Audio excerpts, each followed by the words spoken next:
Hi, y'all. So today I just want to share some books that you can read if you're going through a hard time. I do think they would help certainly with perspective. Also, maybe even just looking at what you're going through in a completely different light. So these books that I'm going to go over, they're not in any particular order, but they were very helpful to me. You may not be familiar with my channel, but certainly I have agoraphobia. Now it is much better. These books were very helpful to me during the most intense time. In the beginning, I really couldn't go anywhere. Something simple like a grocery store. Kind of the requirements back then were the places I could go to is if there weren't a lot of people and it had to be library silent. If it didn't have those two things, then I just could not go without freaking out. So I felt since I'm pretty much stuck in my apartment, what can I do with my life? I was very depressed, very hopeless, and I just figured, well, I got to fill my time somehow.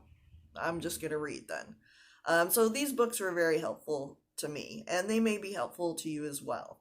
So I'll just get right into it. These books aren't like, I don't know if I mentioned, but they're not in any particular order. So we'll just get right into it. So the first book is Living Beautifully with Uncertainty and Change by Pema Chodron. So this is just a Buddhist perspective on how to certainly sit and just live with uncertainty and change, which is not always easy. So it's a very, very good book. Number two, I think is really important. Basically because I hear all the time people running around saying, "Oh, I want to live an authentic life." They're really concerned about that. So this next book is The Hard Questions for an Authentic Life by Susan Piver. So again, another good book. It does give very, very specific but hard questions to ask yourself, so you can, go on an authentic life path. So it is a very good book. Number three. Now this book is pretty much a story about a person and their journey. So a lot of books I was kind of reading were kind of biographical. Anyway, so this particular book was just this kind of real life story of this woman. And I'll get into that in just a moment. But again, I just thought it was amazing. But I did read a lot of books about like kind of inspiring people. So this one is The Prison Angel by Mary Jordan. So this is a really amazing book. It's basically about this lady who lived a very, pampered life in Beverly Hills. And she decided at age 50, she felt it was her calling to give that all up and put on nun's habit and live in a Mexican jail and help the prisoners. So what I found amazing about this is because, as far as, as I can remember, and a lot of other people I'm sure out there like this as well, we're always wondering, what is our purpose? What is our meaning in life? And it used to definitely stress me out, like in my 20s and my 30s, where I was like, I don't know. I'm never going to know. I'm never going to find out. And so this book gave me hope. And this woman was probably just the same. But at 50, she got her calling. So it's just was comforting for me to know that I'm going through what I'm going through. I want to feel that there's a purpose, a meaning to some of the things I've gone through. I want to know what my calling is, and to know that your calling isn't necessarily when you're younger, it's when you're older as well. It can come at any time. So it's best to be patient. So again, just another inspiring book. Number, let me see, 4 is For the Benefit of Those Who See by Rosemary Mahoney.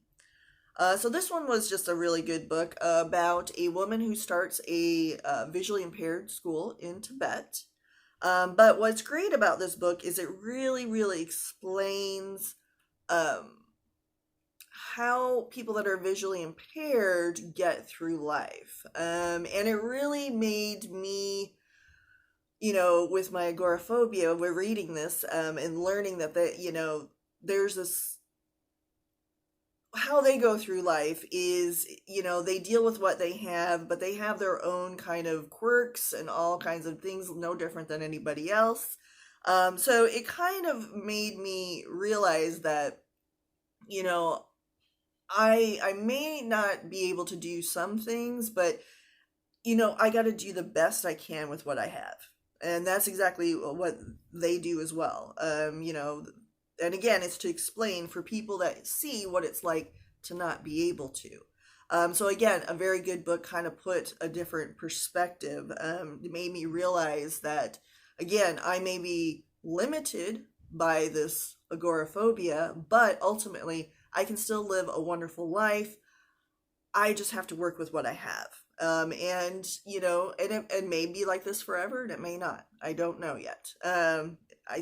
It's getting better, but who knows? But again, you can't let something like that stop you from being happy. So that was a really good book on perspective, I would say. Number 5 is Surviving Survival: The Art and Science of Resilience by Laurence Gonzales. So this was a really good book because it just kind of illustrates how resilience actually works, and how people bounce back. Again, it was another good book to put things in perspective. Some of the stories, the people went through way worse things than me. Way worse. Like this one lady in particular, she got attacked by a shark. So it made me, again, realize, I was depressed and hopeless, and knowing that, I can bounce back from this. So again, another perspective, and just to find out, how to make resilience happen. Some people are naturally resilient, but some people aren't, or some of us are in the middle, and we can do it sometimes, but depending on the trauma, it can be harder than others. And, it was very interesting to learn how resilient people work. There are some people that have trauma and they just collapse, they just fall apart. And then there's some that just can bounce right back. But again, it takes a certain perspective in order to do that. So again, another good book on perspective. Again, realizing that what I'm going through is not really that big of a deal compared to what some of these people were going through. They were going through way worse than me, and they're able to bounce back. So again, great book. Number 6, The Subtle Art of Not Giving a F. I'm not going to say the word, but that's by Mark Manson. So that's just a really good book on literally not giving a freak, as I will say. But yeah, it was just kind of a counterintuitive thing there. And, again, another good book, because a lot of times we do care about what people think. I was no different than anyone else. I did care what people thought to a certain extent. There was a line in which I was like, I really don't care anymore. If I have to put too much effort in this, I really don't care. But it was a kind of like a counterintuitive way of not be, basically not caring. So again, very good book. And it particularly was helpful because during this time as well, I was being bullied at work. So it kind of helped me to not be able to, or actually to help me to not really care. Number 7, Predictably Irrational: Hidden Forces That Shape Our Decisions by Dan, and I'm going to butcher their name because that's what I do on my channel. I butcher everybody's names, so I'm not going to butcher it. I think I'll just spell it. It's Ariely.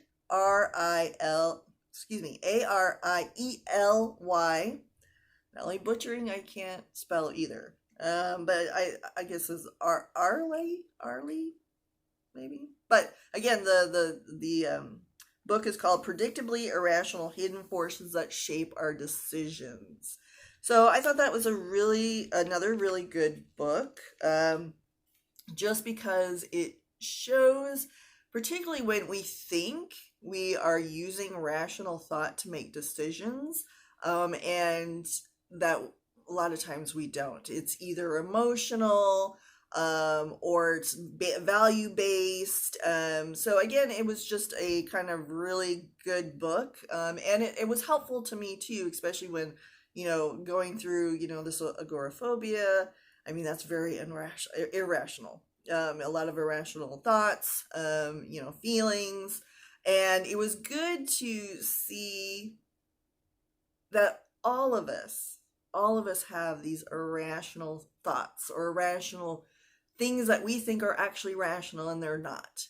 So again, it was a very interesting book, and it had kind of little marketing things in there that was interesting, that made us think a certain way. In one in particular, I mean, I just know this because I've dealt with this on a company level on free, but they have a chapter in here about how crazy people get with free. And just kind of explains why it's, we must have something that's free. For me personally, I've never understood that. Only because, people are just like, I must have it because it's free. But I'm always like, okay, but do you really need it? And most of the time they don't, or they don't even ask how it works. They're just like, I don't care, it's free. Give it to me. Gimme. So it was kind of interesting to see, how people make these decisions and why. And particularly, I know for myself, a lot of people, if I ask them, why do you want this free thing, and they'll probably give me whatever kind of reasons, and they'll think it's completely rational, when actually what was shaping their decision is not. So again, made me feel a little bit better that, yeah, I have irrational thoughts, but we all do. I'm not the only crazy one in the room. So that was number 7. Number 8, Anger, Wisdom for Cooling the Flames by Thich Nhat Hanh. So another Buddhist perspective on how to handle anger, because of course during this time, you can imagine, I was a little angry about not being able to live the life as I so thought was the way I wanted it. So again, that was just a Buddhist perspective on just, being wise with your anger. Number 9 is We Will Not Be Silent, the White Rose Student Resistant Movement That Defied Adolf Hitler by Russell Freedman. So this was an amazing story too. Another one of those inspiring kind of stories. And these were, young people, they were like, seniors in high school or in college, and they lived in Germany, and they went through the whole Hitler Youth thing, which most people during that time in Germany with Adolf Hitler, the children had to be part of this Hitler Youth group, and just kind of indoctrinate them into the Nazism. And they were part of that, but then they realized that what was really going on, and so they decided to form a group, and basically resist the Nazis by anonymously printing things about the movement, about Nazis. So it was amazing, and they actually died for this. They actually were executed, and it was again another amazing thing. Again, number 1, they're going through way worse stuff than I am, and number 2, it was just inspiring that they believed so much in what they were doing that they were willing to give up their lives. So again, it's just something to make me realize, what I'm going through in my petty little things are not that big of a deal. There are much, much bigger things out in the world. And as well, it helped me to learn that I can do things, even though I have this, what you might call a limitation. But even so, I can still do things if I so choose, if the calling comes to me, so to speak. So again, just another inspiring kind of book for me. Number 10, What Should We Be Worried About by John Brockman. So this one is kind of a cool book. It's just basically what science basically worries about and what keeps them up at night. So again, another perspective thing to make me realize that my problems are not that big of a deal. There are much, much bigger things to think about, and actually maybe even worry about. Does that help my anxiety? Probably not. But some of it, again, kind of inspiring, because then it was like, oh, look, hold it. I could do something about that. I can maybe help with that. So, it's very interesting. And then, some things that science worries about, I was like, oh, I didn't even know that existed. Hang on, what? So again, just another good book with perspective. So these are just some of the books that I read during this time. Like I said, that, really was helpful, made me see things in a different way, inspired me, made me realize that what I think is hopeless and dark and depressing, it doesn't have to be. So again, I say, these books may help you, or definitely find your own books that will be helpful. So what I'm talking about here is read stories, inspiring stories of people doing things. That can certainly help you. Certainly maybe things that you were struggling with, like I said, like the Buddhist kind of things of living with uncertainty and change, and then anger. I mean, that can be helpful. Just so you can see things a little differently. So again, these are just really, again, things that you can do if you're having a hard time. It will not maybe solve your problem, whatever it may be, but it can at least give you an idea of how to look at things differently, and maybe not to let it bring you down, that regardless, that you can still do something. And again, your problems aren't as big as you think they are. All right. So that's just what I wanted to share with you. If you have any books that you certainly read when you're feeling down, or having a hard time just getting through stuff, yeah, let me know. I'd be more than happy. I would definitely be more than happy. This. Because I read a lot and I'm always looking for new books to read. So if you want to share those, go ahead and put those in the comments. I will list these books in the description, so in case you want to check them out at your local library or Audible or, Amazon, whatever. So yeah, but for now, I will just say take care, and I'll see you next time. Thanks. Bye.